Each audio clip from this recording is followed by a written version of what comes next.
গত ১৫ মাসে আওয়ামী লীগ যতগুলো আন্দোলন করেছে, সবচেয়ে সফল আন্দোলন হচ্ছে লকডাউন। কি আপনার বিশ্বাস হচ্ছে না? একটু পেছনের দিকে যাওয়া যাক। ইন্ডিয়ান নিউজ টুডের একটা শিরোনাম ছিল, Sheikh Hasina to return to Bangladesh, XPM sets a condition blast Yunus.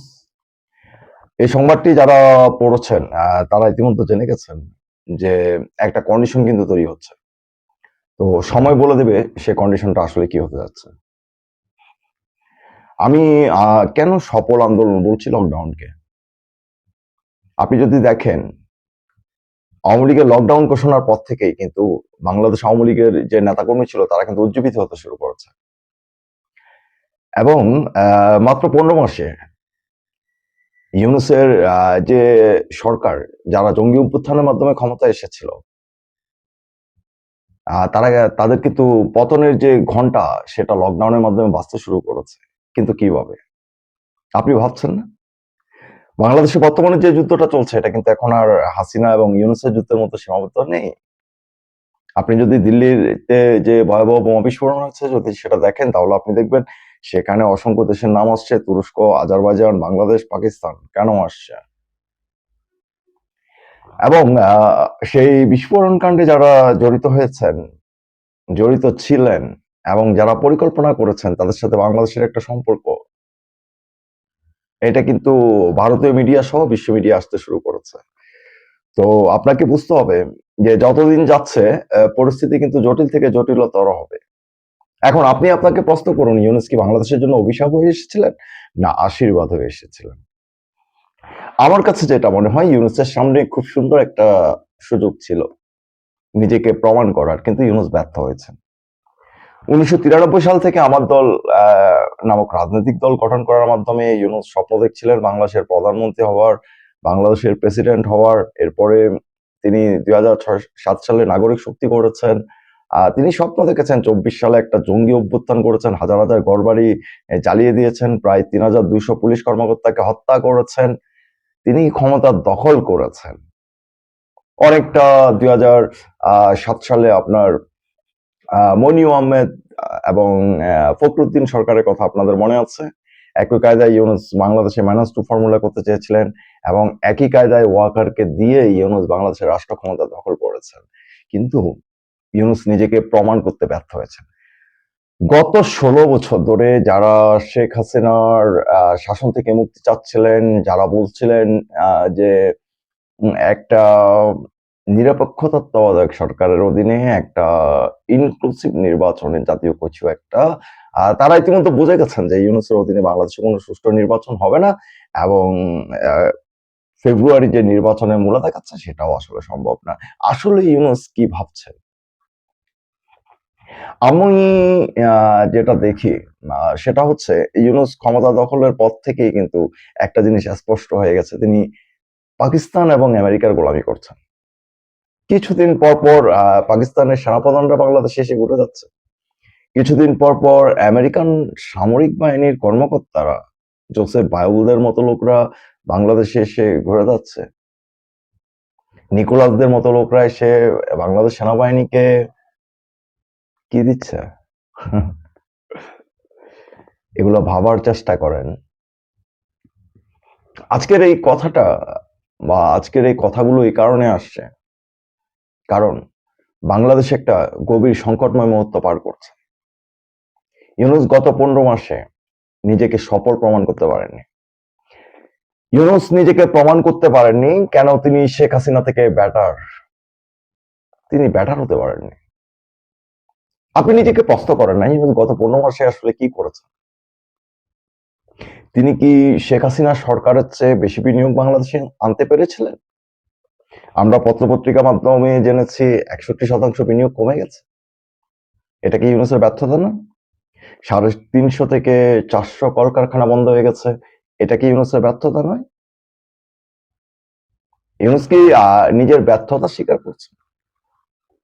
না আশেক আলাইদের দিয়ে এখনো বাংলাদেশের মানুষকে মিথ্যা স্বপ্ন দেখানোর কথা ভাবছে? আমার মনে হয় না যে ইউনূস বাংলাদেশের মানুষকে মিথ্যা স্বপ্ন দেখিয়ে আর সফল হতে পারবেন। কারণ এই যে বলছি বাংলাদেশের পরিস্থিতি জটিল থেকে জটিলতর হচ্ছে। এবং গত 15 মাসে আওয়ামী লীগের সবচেয়ে সফল আন্দোলন ছিল লকডাউন। একটা 14-15 বছরের ছেলেকে আপনার মুক্তিযুদ্ধের বই সহ গ্রেপ্তার করে নিয়ে যেতে হচ্ছে কেন? একটা 14-15 বছরের কিশোরকে এত ভয় কেন ইউনূস সরকারের? কেন প্রায় 7 লক্ষ আনসার, বিজিপি, সেনাবাহিনী কেন নামিয়েছেন? ইউনূসের এত ভয় কেন? গদি হারানোর ভয়? আসলেই তাই। এই মুহূর্তে বাংলাদেশের মানুষ কিন্তু ভবিষ্যৎ দেখতে চাচ্ছে। আর ভবিষ্যৎ দেখতে হলে আপনাকে যেটা দরকার সেটা হচ্ছে একটা টাইম মেশিনের দরকার। আপনি স্বীকার করেন না করেন যে ব্যাক টু দ্য ফিউচার আজকের বাংলাদেশের টাইম মেশিনটা হচ্ছেন শেখ হাসিনা। তিনি বাংলাদেশের আই রোবোটিক্সে পরিণত হয়ে গেছেন। আপনি এটা না স্বীকার করলেও এটা বাস্তব। আপনি আজকে চাইলেও ইউনূস যে সমস্ত অপকর্ম করেছে সেগুলো ইচ্ছে করলেও মুছতে পারবেন না। আপনি যতভাবে ইচ্ছে করেন ইউনূসের গত 15 মাসে বাংলাদেশে যে নিষ্ঠুর হত্যাযজ্ঞ চালিয়েছে এসব আপনি মুছতে পারবেন না। আপনি চাইলেও কি অস্বীকার করতে পারবেন যে শেখ হাসিনার আমলে যে বাংলাদেশের প্রবৃদ্ধি ছিল 7% সেটা কেন 3.5% হয়ে গেছে? ইউনূসের ব্যর্থতা আপনি চাইলেও লুকাতে পারবেন না। এটা আসলে সম্ভব নয়। এটা 52 মিনিটে ভারতের দিল্লিতে যে গাড়িটি বিস্ফোরণ হয়েছিল যাতে 13 জন মানুষ মারা গেছে এবং প্রায় 24 জনের মতো মানুষ কিন্তু আহত অবস্থায় আছে। এবং টাইমস অফ ইন্ডিয়া তাদের যে সোর্স দিয়েছে সেখানেও বলা হয়েছে যে হুন্দাই i20 যে গাড়িটি ছিল সেই গাড়ির মালিক কারা, কিভাবে ভারতে তারা জঙ্গি হামলার পরিকল্পনা করছে এবং যাদের থেকে বিভিন্নভাবে AK-47 সহ বিভিন্ন বিস্ফোরক উদ্ধার হয়েছে তাদের পিছনের ঘটনা এবং বাংলাদেশের সম্পৃক্ততা সব মিলিয়ে ইউনূস প্রশাসন কিন্তু অনেক বড় ঝামেলায় পড়ে যাচ্ছে। মোদি ইতিমধ্যে স্পষ্ট করে বলে দিয়েছেন যে এই বিস্ফোরণের ঘটনায় যারা জড়িত ছিলেন কাউকে ছাড় দেওয়া হবে না, হোক সেটা পাকিস্তান হোক সেটা বাংলাদেশ। এটাই আসলে বাস্তবতা। একই তারিখ 10ই নভেম্বর দিল্লিতে বিস্ফোরণ হয়েছে, একই তারিখ 10ই নভেম্বর 2 জন মানুষকে ধরা হয়েছে এবং এরা জৈশ-ই মোহাম্মদ লস্কর-ই তৈয়বার সাথে যুক্ত ছিলেন। এদের সবাই ডাক্তার। এরা একটা হাসপাতালে বসে বিস্ফোরক বানাচ্ছে। এই যে গজওয়াতুল হিন্দ, গাজোয়া খেয়ে ভারত দখলের স্বপ্ন যারা দেখছেন তাদের স্বপ্ন কিন্তু খুব দ্রুত দুঃস্বপ্নে পরিণত হবে। সেটা ইউনূস হয়তো কিছুটা বুঝতে পেরেছে। এজন্য আপনি লক্ষ্য করেছেন বাংলাদেশে পাকিস্তান নৌবাহিনীর একটা জাহাজ আসছে। কি আছে সে জাহাজের চিন্তা করেছেন? এখন পর্যন্ত যে খবর পাওয়া যাচ্ছে সেই খবরে জানা গেল যে সেই জাহাজে আপনার ভারতের কি ব্রহ্মস ঠেকাতে পারবে? আমার তো মনে হয় না। যেখানে পাকিস্তান নিজেই নিজেকে রক্ষা করতে পারে না, সেখানে তারা বাংলাদেশকে কিভাবে রক্ষা করবে? এটা আসলে সম্ভব না। সেখানে যেসব প্রযুক্তির কথা বলা হচ্ছে, ওই প্রযুক্তি আ সহ জাহাজটা আদৌ কি পাকিস্তান টিকতে পারবে? ভারত যদি না চায়? এটাও একটা বড় প্রশ্ন। তবে সবচেয়ে আশ্চর্যের বিষয় হচ্ছে কি, ইউনূস কিন্তু নিজেই নিজের পায়ে কুড়াল মেরেছেন। যদিও পুলিশের হাতে আপনার মোজাম্মেল হাজমি, ডাক্তার আদিল মোহাম্মদ সহ এবং একজন নারীও গ্রেপ্তার হয়েছে আপনারা দেখেছেন। তো এদের কিন্তু স্বীকারোক্তি সামনে চলে আসছে। ইউনূসের যে অপকর্ম সেগুলো কিন্তু সামনে চলে আসছে। এবং এই বোমা হামলার সাথে কার কানেকশন, কোথায় বসে পরিকল্পনা করা হয়েছে, ইউনূস কাকে 7 সিস্টার উপহার দিয়েছিলেন, সবকিছুই কিন্তু আলোচনায় চলে আসছে। আজকে যদি আপনি চান, আপনি চাইলেও শাহীন সাঈদদের অপকর্ম লুকাইতে পারবেন না। আপনি ওমর নবীকে চাইলেও মুছে ফেলতে পারবেন না। এই যে ভারতে বোমা বিস্ফোরণ একদম মুম্বাই হামলার মতো করে যে পরিকল্পনা করেছেন, সেই পরিকল্পনার পেছনে কারা আছে সেটা তথ্য বের হয়ে আসতে শুরু করেছে। আপনি চাইলেও আপনি এটা থেকে বের হতে পারবেন না। তাহলে কি ভারত ছেড়ে দিবে আপনাকে? অবশ্যই না। আপনি যদি ফেলগামের ঘটনার দিকে তাকান তাহলে আপনি দেখবেন ফেলগামের ঘটনার ঠিক 13 দিন পরে ভারত অপারেশন সিঁদুর করেছে, পাকিস্তানে আক্রমণ করেছে। পাকিস্তানিদেরকে আসলে বুঝিয়ে দিয়েছে যে ভারত চাইলে যে কোনো দিন যে কোনো মুহূর্তে যে কোনো স্থানে তাদের প্রতিরক্ষা ব্যবস্থা ভেদ করে হামলা চালাতে পারে। এবং সেই অপারেশন সিঁদুরের মাধ্যমে এটাও প্রমাণ হয়ে গেছে যে পাকিস্তানের এমন কোনো প্রতিরক্ষা ব্যবস্থা নাই যেটা ভারতকে ঠেকাইতে পারে। এই যে পাকিস্তানের ব্যর্থতা সমগ্র বিশ্বের সামনে চলে আসছে, সেই ব্যর্থ পাকিস্তান যদি বাংলাদেশকে নিয়ে কোনো ষড়যন্ত্র করে, বাংলাদেশের মাটিকে ব্যবহার করে ভারতের সেভেন সিস্টার দখল করার কোনো পরিকল্পনা করে, ভারতের বোমা বিস্ফোরণের যে চক আঁকা হয়েছে সেটাতে যুক্ত থাকে এবং ভারতের বিভিন্ন রাজ্যে অস্থিতিশীল অবস্থা সৃষ্টির চেষ্টা করে, ভারত কি সেটা ছেড়ে দেবে? আমার তো মনে হয় না। আপনারা যদি দেখেন তাহলে আপনারা বুঝবেন যে ভারত খুব সহজে কোনো দেশে কিন্তু আক্রমণ করে না যতক্ষণ পর্যন্ত না ভারত নিজেরা আক্রান্ত হচ্ছে। 71 সালে 3রা ডিসেম্বর পাকিস্তান সেনাবাহিনী খুব নাচতে নাচতে ভারতের বিভিন্ন বিমান ঘাঁটিতে হামলা করেছিল। সেদিন কিন্তু ভারত আর দেরি করে নাই, ভারত কিন্তু বাংলাদেশের ভিতর ঢুকে গেছে এবং 6 ডিসেম্বর থেকে আনুষ্ঠানিকভাবে যুদ্ধ ঘোষণা করে দিয়েছে এবং মাত্র 10 দিনের মাথায় 93,000 পাকিস্তানি সৈন্যের প্যান্ট খুলে নিয়েছে, বাংলাদেশ স্বাধীন হয়ে গেছে। এটা হচ্ছে বাস্তবতা। আজকে যে বাংলাদেশের মাটিকে ব্যবহার করে ইউনূস, পাকিস্তানি আইএসআই ভারতে হামলার যে চক কষে চলছেন, সেটার ফল কত ভয়াবহ হতে পারে আপনি কল্পনা করতে পারবেন না। আপনি ভাবছেন ভারতের বীরভূমে যে 20,000 জেলেটিন স্টিক উদ্ধার করা হয়েছে এখানে বোধহয় শেষ না। দিল্লি বিস্ফোরণের পরে কিন্তু আরো একটা বিস্ফোরণ হয়েছে দিল্লিতে। ভারত সরকার এত সহজে ছেড়ে দিবে এটা যারা ভাবছেন তারা বোকার স্বর্গে বাস করছেন। যে ডাক্তার খাদিজাকে গ্রেপ্তার করা হয়েছে তার সাথে কার সম্পৃক্ততা পাওয়া গেছে? তার সাথে আইএসের সম্পৃক্ততা পাওয়া গেছে। তিনি আফগানিস্তানের। তিনি কাদের বিরুদ্ধে সেখানে যুদ্ধ করছেন? তালেবানদের বিরুদ্ধে। সে যুদ্ধে কারা মদদ যোগাচ্ছে? পাকিস্তানি আইএসআই। তাহলে আপনি যদি আজকে স্বীকার করেন, আপনি যদি আজকে অস্বীকারও করেন, কোনো কিছু হবে না। কারণ যে ডাক্তার আহমেদ মহিউদ্দিনরা গ্রেপ্তার হয়েছে তারা কিন্তু ইতিমধ্যে সবকিছু প্রকাশ করে দিয়েছে। এখানেই ইউনূসের যত ভয়। এই জন্য লকডাউনকে কেন্দ্র করে ইউনূস খুব বিব্রতকর পরিস্থিতির মধ্যে পড়ে গেছে। ইউনূস বুঝতে পারছেন তার গত 15 মাসের যে দুঃশাসন, যে ব্যর্থতা, সেটা বাংলাদেশের মানুষকে ভাবিয়ে তুলছে। বাংলাদেশের মানুষ ইউনূসের দুঃশাসন থেকে মুক্ত হতে চায়। এটার প্রমাণ কিন্তু আপনারা ইতিমধ্যে দেখেছেন। আজকে লকডাউনে কি মনে হচ্ছে? লকডাউন তো নিরাপদে ঘরে থাকো, এটা জাস্ট একটা নমুনা। এটাতে ভয় পেয়ে গেলেন ইউনূস। তাহলে সামনের দিনে যে পরিস্থিতিগুলো আসছে সেটা কেমন হতে পারে? এটা কি একটু কল্পনা করছেন? ভারতীয় ফরেনসিক যে দল আছে যারা এই বিস্ফোরক নিয়ে গবেষণা করছেন, তারা কিন্তু একটা জটিল হিসাব রেখে দিয়েছেন। আনআইডেন্টিফাইড বিস্ফোরক, সেটা কিন্তু প্রকাশ করেননি। তার মানে এটা না যে ভারত সে বিস্ফোরক সম্পর্কে জানে না, ভারত জানে সে বিস্ফোরকের নাম, কিন্তু সময় এলে প্রকাশ করা হবে সে বিস্ফোরকটা কোথায়, কখন, কিভাবে ভারতের অভ্যন্তরে প্রবেশ করছে। এটা ইউনূসের একটা অনেক বড় মাথা ব্যথার কারণ হয়ে যেতে পারে। কারণ যে জৈশে মোহাম্মদের জঙ্গিদেরকে নিয়ে, লস্কর ই তৈয়বা জঙ্গিদেরকে নিয়ে, 5ই আগস্ট জামাতে ইসলামের জঙ্গিদেরকে নিয়ে ইউনূস শেখ হাসিনাকে দেশ ছাড়া করেছেন। সে শেখ হাসিনাই হঠাৎ বিশ্ব গণমাধ্যমে খুব গুরুত্বপূর্ণ ব্যক্তিত্বে পরিণত হয়ে গেছেন।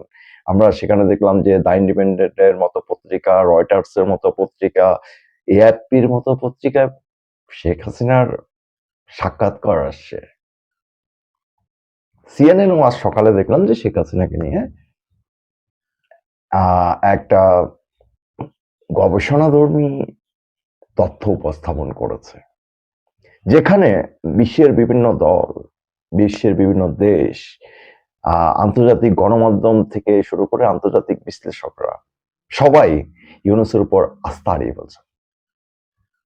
ইউনূস নিজেই মাত্র 15 মাসে লকডাউন হয়ে যাচ্ছে। যতদিন যাচ্ছে ইউনূসের ক্ষমতা ছোট হয়ে আসছে এবং ইউনূস আসলে নিজে বুঝতে পারতেছেন না যে ইউনূস কি করবেন। ইউনূস কি আমেরিকা পালিয়ে যাবেন? ইউনূস কি পাকিস্তানের হাতে বাংলাদেশকে তুলে দিয়ে যাবে? আসলে ইনি আদৌ বাংলাদেশের রাষ্ট্র ক্ষমতায় থাকতে পারবেন কিনা, এটা একটা অনেক বড় প্রশ্ন হয়ে দেখা দিয়েছে। 2025 সালের 26শে অক্টোবর শাহির শামশেদ মির্জা, পাকিস্তানের চিফস অফ স্টাফ, বাংলাদেশে এসেছে। তাকে ইউনূস যেটা উপহার দিয়েছেন সেটা কিন্তু ভারত ভুলতে পারে। তার ঠিক 14 দিন পর ভারতে ভয়াবহ বোমার বিস্ফোরণ ঘটছে। 13 নভেম্বর আওয়ামী লীগ বাংলাদেশে লকডাউন রেখেছে। আপনাকে এখন প্রশ্ন করতে হবে যে পাকিস্তানিদের যে জাহাজ আছে সে জাহাজে কি এসেছে? কারণ পিএনএস গাজী নামে এমন একটা জাহাজ কিন্তু 1971 সালে পাকিস্তানিরা বাংলাদেশে পাঠিয়েছিল আমাদের 30 লক্ষ শহীদ হত্যা করতে। বাঙালিরা কিন্তু বীরত্বের সাথে অপারেশন জ্যাকপট নিজের জীবনের ঝুঁকি নিয়ে পাকিস্তানের জাহাজগুলোকে ধ্বংস করে দিয়েছে। এটা হচ্ছে বাংলাদেশ। বাঙালির ডিএনএ তো জয় বাংলা।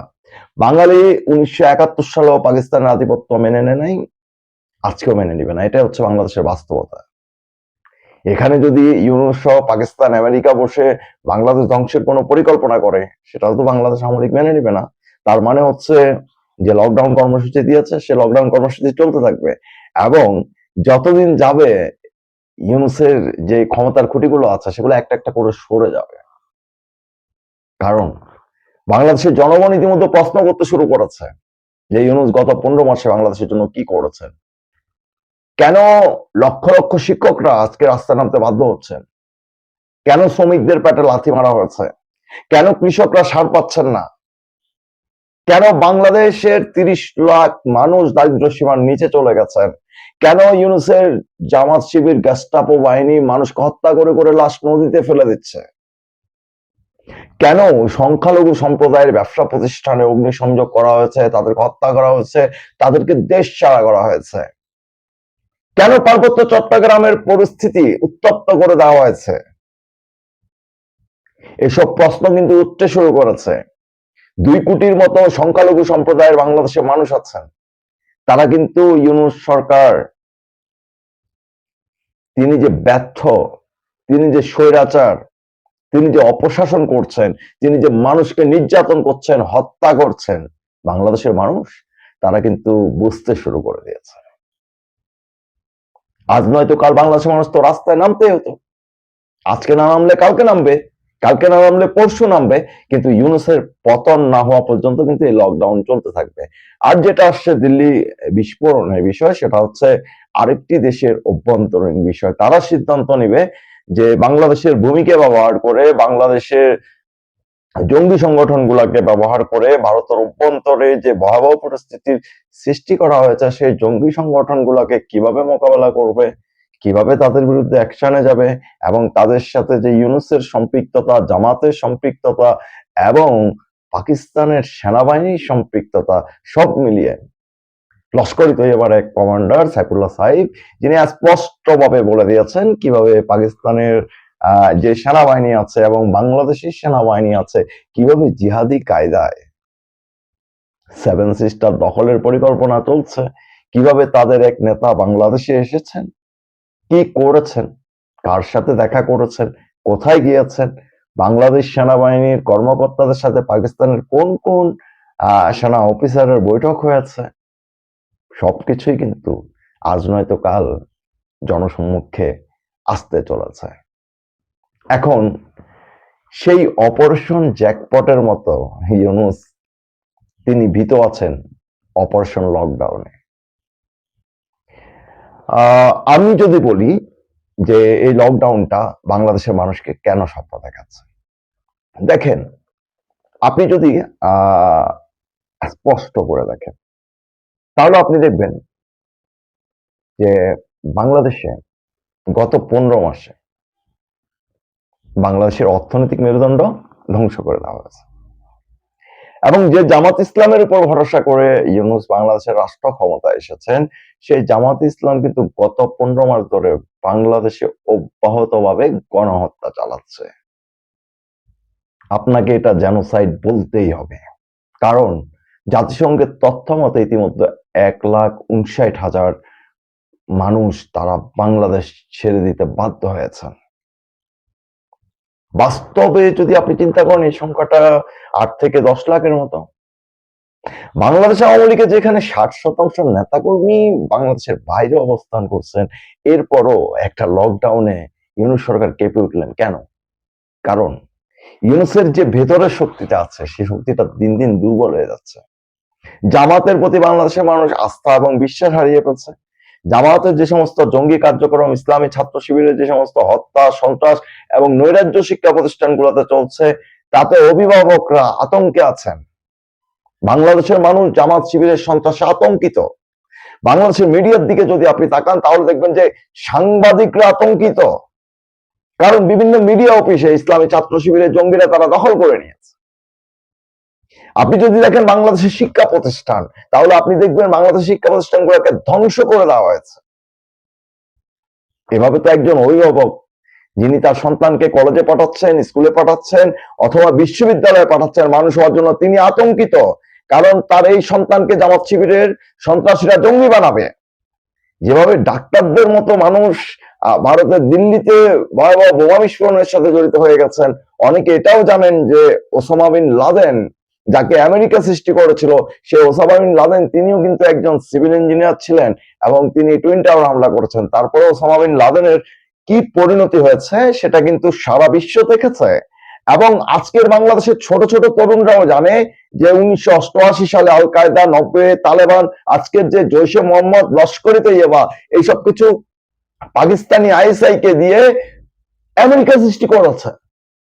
আপনি যদি জামাত ইসলামের সৃষ্টি ইতিহাস দেখেন, কারা সৃষ্টি করেছে? 1941 মাওলানা মওদুদিকে দিয়ে ব্রিটিশরা সৃষ্টি করে দিয়েছে।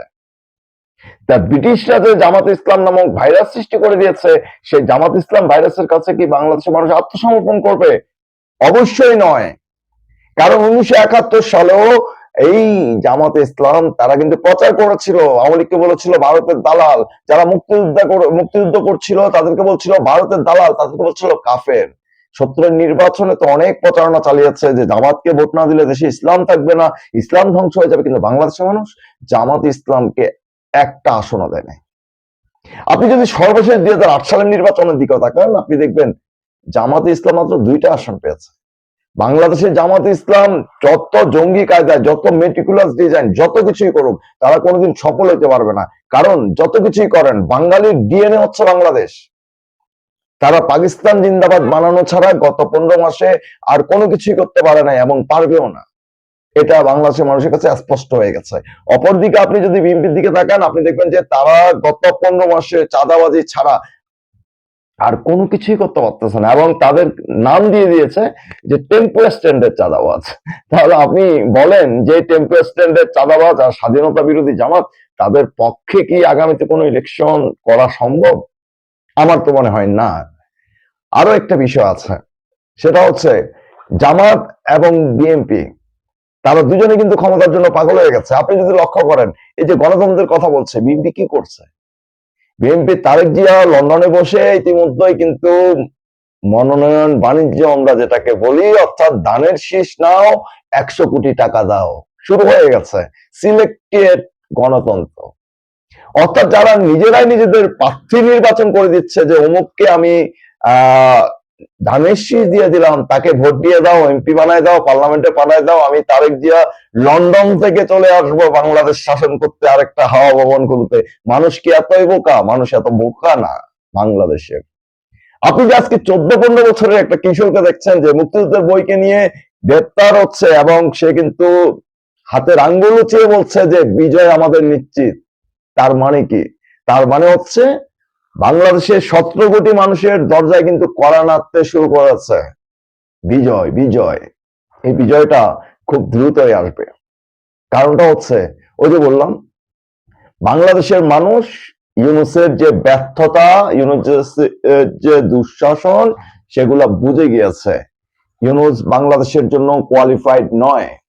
ইউনূস যতভাবে মাইনরিটি রিপোর্টের মাধ্যমে সবকিছু মুছে ফেলার চেষ্টা করুক, সে মুছে ফেলতে পারবে না। কারণ বাংলাদেশের মানুষ ইতিমধ্যে কিন্তু জাগতে শুরু করেছে। তারা কিন্তু হেরার গৌরব হারকিউলিসের মতো জেগে উঠতে শুরু করেছে। তারা কিন্তু মুক্তিকামী হারকিউলিস হয়ে যাচ্ছে। আর যদি দেখেন বাংলাদেশের বোনেরা, তারাই কিন্তু মাথায় বিজয়ের পতাকা ইতিমধ্যে বাঁধতে শুরু করে দিয়েছে। তারা কিন্তু এই জামাত শিবিরের যে অপরাজনীতি বাংলাদেশে চলছে সেটার বিরুদ্ধে কথা বলতে শুরু করে দিয়েছে, এবং তারাই কিন্তু আগামীর বাংলাদেশে এই জামাত শিবিরকে উৎখাত করতে একটা বড় ভূমিকা রাখবে। ইউনূসের যে পাপের সাম্রাজ্য, সেই পাপের সাম্রাজ্য ভেঙে দেওয়ার জন্য আজকে কিন্তু বাংলাদেশের অভিভাবকরা প্রস্তুত হচ্ছেন, তারা এক একজন রবিনহুড হবেন। আপনাকে মনে রাখতে হবে, আপনাকে যদি নেতৃত্ব দিতে হয়, সফল হতে হয়, আপনার দরকার হচ্ছে বিপ্লবের চেতনা। আপনি যে লকডাউন দিয়েছেন সেটা প্রাথমিকভাবে সফল হয়ে গেছেন, সফলতা থেকে কিন্তু বিজয়ের গল্প তৈরি হয়। এই বিজয়ের গল্প কিন্তু ইতিমধ্যে আওয়ামী লীগ লিখে ফেলেছে। আপনারা সেই বিজয়ের পথ ধরে হাঁটতে থাকুন, দেখবেন যে বিজয় আপনাদের দরজায় কড়া নাড়ছে। বিপ্লবী হন, সাহসী হন, মৃত্যুঞ্জয়ী হন। শেখ হাসিনা তো আপনাদেরকে ডাকছে, বাংলাদেশও আপনাদেরকে ডাকছে। এই মুহূর্তে আপনাদেরকে বাংলাদেশের স্বাধীনতা এবং সার্বভৌমত্ব রক্ষা করতে হবে। রক্ষা করতে হলে কি করতে হবে? নতুন প্রজন্মের মুক্তিযোদ্ধা হতে হবে। তাজুল ইমাম ভাইরা যেভাবে বলেছেন যে এই প্রজন্মের আপনারা যারা আছেন, কিশোর আছেন, তরুণ আছেন, আপনারাই আগামী দিনের মুক্তিযোদ্ধা, আপনারাই অপারেশন জ্যাকপট পরিচালনা করবেন, আপনারাই এই পাকিস্তানি প্রেতাত্মাদের থেকে বাংলাদেশকে মুক্ত করবেন, আপনারাই বাংলাদেশে অদূর ভবিষ্যৎ আর কোনোদিন তারেক জিয়ার হাওয়া ভবন প্রতিষ্ঠিত হতে দিবেন না। জামাত ইসলামদের জঙ্গিবাদী কায়দায় বাংলাদেশের রাষ্ট্র পরিচালনা করার স্বপ্ন দেখছে, এটা আপনারাই রুখে দিবেন। এটা হচ্ছে লকডাউন দিয়ে একটা শুরু মাত্র। It just beginning, it will be continue. You have to finish Yunus mobocracy.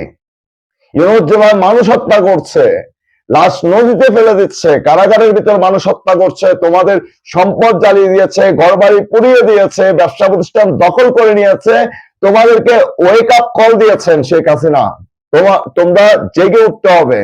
এবং এই জেগে উঠেটা কিসের জন্য? ডেমোক্রেসির জন্য। আগামী দিনে বাংলাদেশের স্বাধীনতা এবং সার্বভৌমত্ব টিকাইতে হলে যে ডেমোক্রেসি লাগবে, সেই ডেমোক্রেসির পূর্ব শর্ত হচ্ছে শেখ হাসিনা। কারণ শেখ হাসিনা ছাড়া বাংলাদেশে কোনো নির্বাচন সম্ভব নয়, হবে না। History must repeat itself. So জেগে উঠো বাংলাদেশ, বিজয় তোমাদের সুনিশ্চিত।